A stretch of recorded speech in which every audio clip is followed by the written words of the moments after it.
ancient China.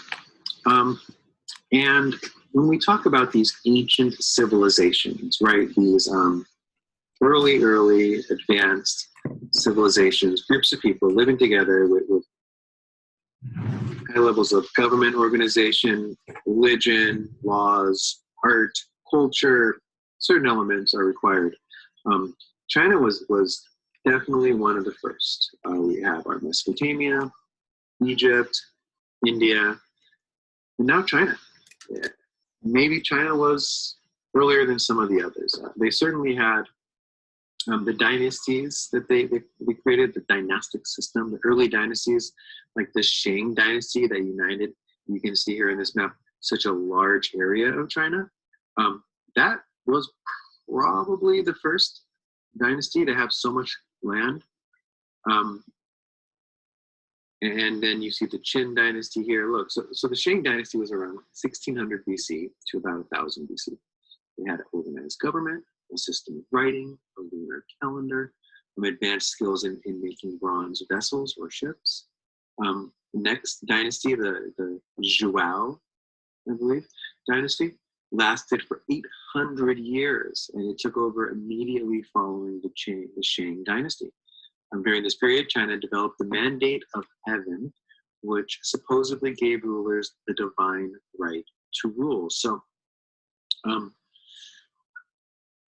we see really almost 1400 straight years of rule underneath the system of dynasties where there is one ruler, organized writing, calendars, culture, pottery. I believe I saw a pot that they used for wine, so these people were drinking wine.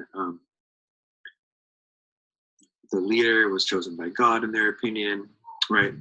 And during this period, we have three major schools of thought that emerge. Okay, we have Confucianism, which is going to turn out to be kind of the religion of China. It still is a big part of Chinese culture. In Confucianism, Confucius was a scholar who believed in respecting your elders, in respecting your parents and honoring your parents.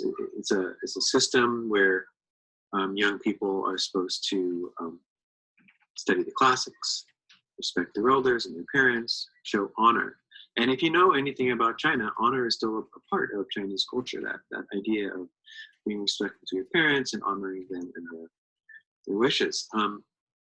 Taoism also developed. You guys, Taoism, that is the yin and the yang. You have seen it before. They used to have it on TNC surf company shirts when I was a kid. It used to be something we'd wear.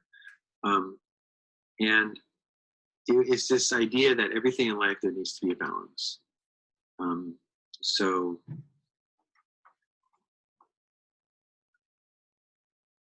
use that as you will in your life. But I think that we do kind of sometimes see a balance, and it may not be initially right. It may not be like right now this is balanced, but sometimes there's balance. It rebalances later. So something happens, and then later on something else happens to kind of rebalance the first event.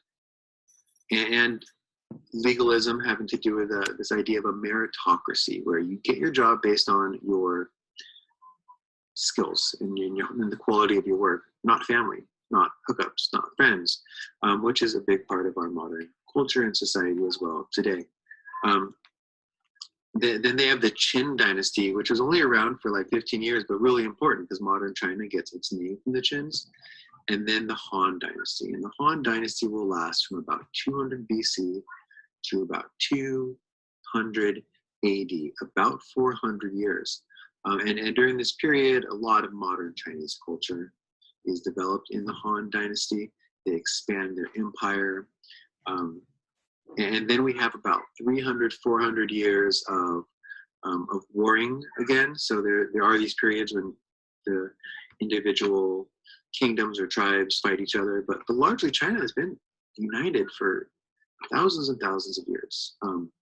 And again, in 600, and then 600 to 900, and 900 to 1200, 1300, all the way to the Mongols coming. Look, China has this series of dynasties, and really they've been this united group